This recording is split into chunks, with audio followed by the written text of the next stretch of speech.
Hello नमस्कार दोस्तों, आप सभी का स्वागत है आपके अपने YouTube channel online GK free classes में। आज के इस वीडियो में हम यूपी पुलिस कांस्टेबल 2024 के एग्जाम के लिए रीजनिंग का 11वां मॉडल पेपर लेकर आए हैं। इससे पहले हम रीजनिंग के 10 मॉडल पेपर करवा चुके हैं। जिनको आपने अभी तक नहीं देखा है तो इन 10 मॉडल पेपरों को आप प्ले लिस्ट के अंदर जाकर देख सकते हो। और इस रीजनिंग के 11वें मॉडल पेपर को भी आपको कंप्लीट देखना है, क्योंकि इस रीजनिंग के 11वें मॉडल पेपर के अंदर रीजनिंग के बहुत ही इंपॉर्टेंट क्वेश्चन होने वाले हैं। और वो क्वेश्चन आपके यूपी पुलिस कांस्टेबल 2024 के एग्जाम के लिए इंपॉर्टेंट रहेंगे। तो चलिए शुरू करते हैं आज के इस रीजनिंग के 11वें मॉडल पेपर को बिना देरी के। पहला प्रश्न है आप सभी के सामने, नीचे दी गई श्रृंखला में प्रश्न चिन्ह के स्थान पर कौन सी संख्या आएगी। यानी कि पहला प्रश्न आप सभी के सामने सीरीज से संबंधित प्रश्न दिया गया है और आपसे पूछा गया है कि इस प्रश्न चिन्ह के स्थान पर कौन सी संख्या आएगी। तो कैसे फाइंड आउट करेंगे? तो बहुत ही सिंपल लॉजिक है इस सीरीज को सोल्व करने का। सबसे पहले आपको क्या करना है, सीरीज को ध्यान से देखना है कि सीरीज के अंदर क्या लॉजिक लग रहा है। सबसे पहले तो यहां पर देखो, हमें दिया गया है 3 के बाद में क्या हुआ 15 के बाद में हुआ है 35 के बाद में हुआ है 63। अब हमें फाइंड आउट करना है कि 63 के बाद में इस प्रश्न चिन्ह के स्थान पर कौन सी संख्या आएगी। तो लॉजिक क्या लगेगा वो देखो। सबसे पहले हमें देखना है कि 3 कैसे लिखा जाएगा। तो यहाँ पर देखो, यदि हम क्या करें, इस 2 का स्क्वायर कर दें और इसमें से -1 कर दें तो कितना होगा 3। ठीक है। अब इसी प्रकार से आगे देखो कितना है 15 कैसे लिखा जाएगा वो देखो। यदि हम क्या करें, 4 का स्क्वायर कर दें और इसमें से -1 कर दें तो कितना हो जाएगा, बोलो 15 हो जाएगा। ठीक है।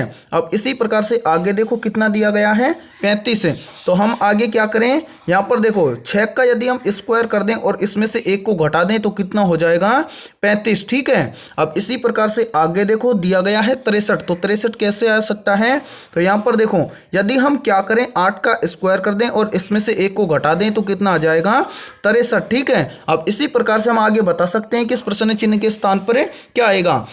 हुआ क्या है, सबसे पहले 3 कैसे लिखा गया, तो 2 का स्क्वायर करके 1 को घटा दिया, कितना आया 3। फिर क्या किया गया, 4 का स्क्वायर किया और -1 कर दिया तो कितना आया 15। अब इसी प्रकार से आगे देखो 6 का स्क्वायर किया और 1 घटा दिया तो कितना आया 35। अब इसी प्रकार से आगे देखो 8 का स्क्वायर करके 1 को घटा दिया तो कितना आया 63। अब आगे आपको पता है कि क्या करेंगे, 10 का स्क्वायर करेंगे और 1 को घटाएंगे तो इस प्रश्न चिन्ह की वैल्यू आ जाएगी। तो यहाँ पर देखो 10 का स्क्वायर कितना होता है 100 और 100 में से यदि 1 को घटा दें तो कितना आएगा 99। यानी कि इस प्रश्न चिन्ह के स्थान पर भरा जाएगा 99। अब आपको देखना है कि 99 आपको किसी ऑप्शन के अंदर दिया गया है क्या, ये दिया गया है ऑप्शन डी के अंदर, तो ऑप्शन डी हो जाएगा करेक्ट आंसर। तो उम्मीद करता हूं कि यह प्रश्न आपको अच्छे से क्लियर हो गया होगा। तो चलिए अगला प्रश्न देखते हैं। दूसरा प्रश्न है आप सभी के सामने, नीचे दी गई श्रृंखला में प्रश्न चिन्ह के स्थान पर कौन सी संख्या आएगी। यानी कि सेकंड प्रश्न भी आप सभी के सामने सीरीज से संबंधित प्रश्न दिया गया है और आपसे पूछा गया है कि इस प्रश्न चिन्ह के स्थान पर कौन सी संख्या आएगी। तो अब इस प्रश्न को हम कैसे सोल्व करें फटाफट से।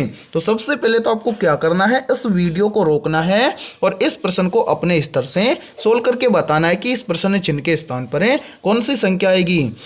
तो उम्मीद करता हूं कि आपने इस प्रश्न को जरूर सोल्व किया होगा। अब देखो, जब भी आपको ऐसा प्रश्न एग्जाम में देखने को मिले तो हम कैसे सोल्व करेंगे। सबसे पहले आपको सीरीज को देखना होता है कि सीरीज किस प्रकार से आगे की ओर बढ़ रही है। सबसे पहले देखो 2 दिया गया है, 2 के बाद में दिया गया है 10। अब 10 से सीधा क्या हुआ है 30।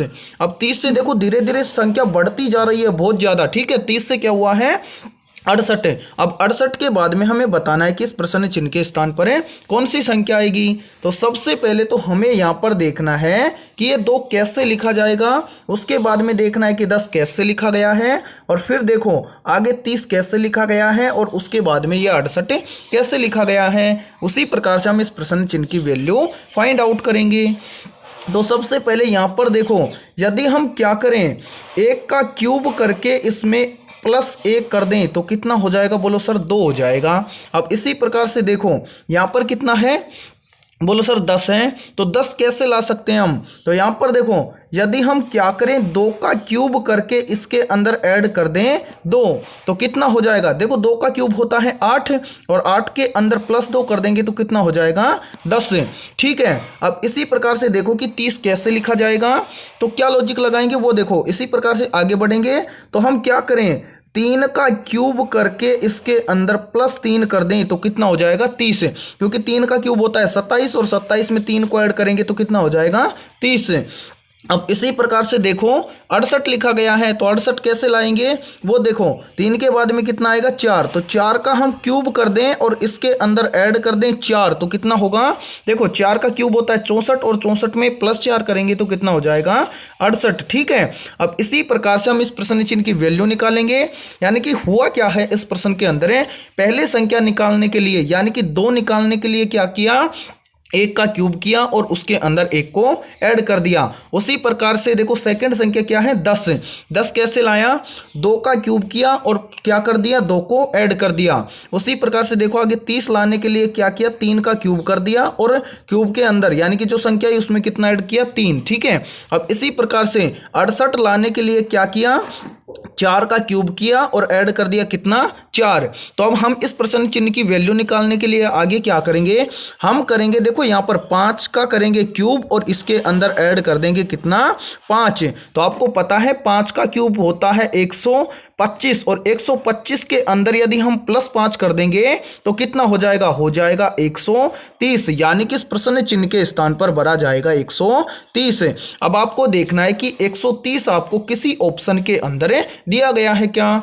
ये दिया गया है आपको ऑप्शन सी के अंदर, तो ऑप्शन सी हो जाएगा करेक्ट आंसर। तो उम्मीद करता हूं कि ये प्रश्न भी आपको अच्छे से क्लियर हो गया होगा। और यदि ये वीडियो आपको पसंद आई है तो इस वीडियो को लाइक कर दो, और अभी तक आपने इस चैनल को सब्सक्राइब नहीं किया तो फटाफट से इस चैनल को कर लो सब्सक्राइब और बेल आइकन को प्रेस करना, ताकि आने वाली नई वीडियो का नोटिफिकेशन सबसे पहले आपको देखने को मिले।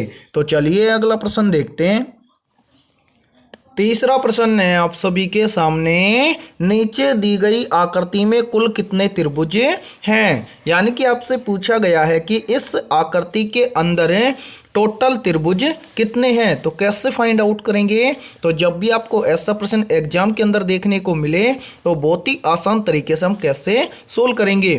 देखो ऐसे प्रश्न को हम 2 प्रकार से सोल्व कर सकते हैं। कैसे? सबसे पहले तो देखो पहला तरीका, यानी कि हम इनको गिन सकते हैं। कैसे? 1 2 3 4 5 6 और एक ये 7, कितने हो गए? 7। ठीक है, अब ध्यान से देखते जाओ इनको अलग अलग। यानी कि यहाँ पर देखो 1 और 2 से मिलकर एक ये बन रहा है तीसरा, प्लस करते जाओ 1। ठीक है, आगे देखो अलग अलग कलर से हम ध्यान से इनको समझेंगे। देखो उसके बाद में 3 और 4 से मिलकर बन रहा है 1। ठीक है, ऐड कर दो 1। उसके बाद में देखो आगे, यानी कि यहाँ पर देखो 6 और 5 से मिलकर बन रहा है 1 और। ठीक है, यहाँ पर ये रहा, प्लस ऐड कर दो 1 और। ठीक है, कितने हो गए? 7 और 3 कितना हो जाएगा? यहाँ पर 10। ठीक है, अब आगे ध्यान से देखो, यहाँ पर एक कंप्लीट त्रिभुज यानी कि ये बड़ा त्रिभुज और भी बन रहा है। ठीक है, तो 10 के अंदर 1 को ऐड करेंगे तो कितना हो जाएगा? 11। यानी कि इस आकृति के अंदर कुल त्रिभुज कितने हैं? 11। तो ऑप्शन बी हो जाएगा करेक्ट आंसर। ये तो हो गया हमारा पहला तरीका, यानी कि इस आकृति में देखकर त्रिभुजों को गिन सकते हैं। लेकिन एग्जाम में हमें टाइम कम मिलता है, तो शॉर्ट तरीके से हम कैसे सोल्व करेंगे वो देखो। सेकंड लॉजिक हम क्या लगाएं कि इस प्रश्न के अंदर जो ये त्रिभुज दिया गया है, सॉरी यहाँ पर ये आकृति दी गई है, इस आकृति के अंदर कुल त्रिभुज कितने हैं, तो कैसे ज्ञात करेंगे वो देखो। यानी कि सबसे पहले यहाँ पर इस प्रकार के त्रिभुज के अंदर आपको ध्यान रखना है कितने त्रिभुज होते हैं। यानी कि इस प्रकार की आकृति के अंदर होते हैं 3 त्रिभुज। ठीक है, अब गिनते जाओ एक एक। यानी कि ऐसी आकृति इस आकृति में कितनी दिख रही है? पहले तो यहाँ पर देखो एक आकृति तो ये दिख रही है। ठीक है, ठीक है, एक। उसके बाद में देखो एक आकृति आपको ये वाली दिख रही है। ठीक है, एक ये हो गई। उसके बाद में देखो एक आकृति ऐसी यहाँ पर दिख रही है, एक ये हो गई। कितनी आकृति हो गई? 3। ठीक है, और ऐसी आकृति के अंदर कितने त्रिभुज होते हैं? 3। तो इसको गुणा कर दो कितने से? 3 से। कितना हो गया? 9। ठीक है, उसके बाद में देखो एक त्रिभुज तो ये बच गया बीच के अंदर। ठीक है, और एक त्रिभुज बच गया ये बड़े वाला। ठीक है, इस प्रकार से 9 के अंदर 2 को और ऐड कर दूं तो कितना हो जाएगा 11, यानी कि इस आकृति के अंदर कुल त्रिभुज कितने हैं 11। तो ऑप्शन बी हो जाएगा करेक्ट आंसर। तो उम्मीद करता हूं कि तीसरा प्रश्न भी आपको अच्छे से क्लियर हो गया होगा। तो चलिए अगला प्रश्न देखते हैं।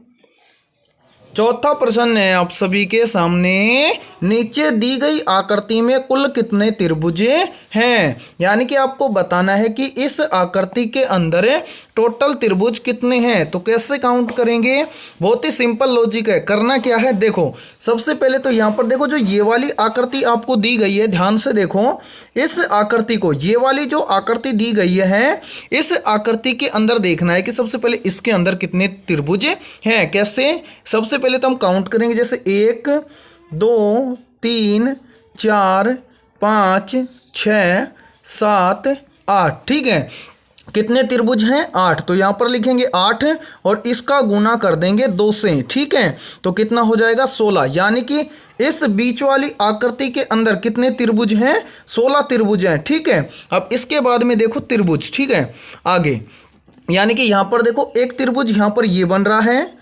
ठीक है, बन रहा है एक इसी प्रकार से देखो एक त्रिभुज ये बन रहा है, कितने हो गए 2। यानी कि 16 के अंदर क्या करना है आपको, इस 2 को ऐड करना है। ठीक है, अब कितने हो जाएंगे 16 और 2 18।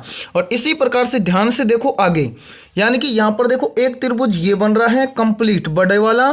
ठीक है, ये वाला। अब इसी प्रकार से एक त्रिभुज बन रहा है ये वाला। ठीक है, इस प्रकार से आपको 2 त्रिभुज और ऐड करने हैं। तो 18 और 2 कितने हो जाएंगे 20, यानी कि इस वाली आकृति के अंदर टोटल त्रिभुज कितने हैं 20, यानी कि आपका ऑप्शन डी हो जाएगा करेक्ट आंसर। तो उम्मीद करता हूं कि ये प्रश्न भी आपको अच्छे से क्लियर हो गया होगा। और किसी भी प्रश्न में यदि आपको कोई भी डाउट हो तो आप कॉमेंट बॉक्स के अंदर पूछ सकते हैं। ठीक है, तो चलिए अगला प्रश्न देखते हैं।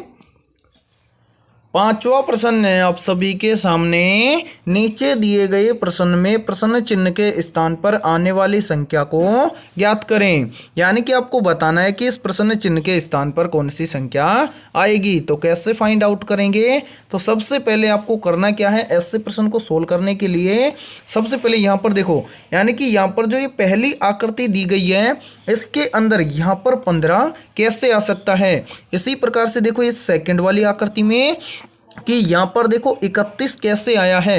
इसी प्रकार से हम फाइंड आउट करेंगे कि इस तीसरी पंक्ति में या फिर इस तीसरी आकृति में इस प्रश्न चिन्ह के स्थान पर कौन सी संख्या आएगी। तो क्या लॉजिक लगेगा वो देखो, सबसे पहले यदि हम क्या करें इस 3 और इस 27 का कि यहाँ पर हम 15 लेकर आएँ, तो क्या करेंगे यहाँ पर देखो यदि इस 3 और 27 को हम आपस में ऐड करें तो कितना हो जाएगा, बोलो कि दोनों को आपस में ऐड करेंगे तो हो जाएगा 30, और 30 के अंदर यदि 2 का भाग दे दें तो कितना आ जाएगा 15।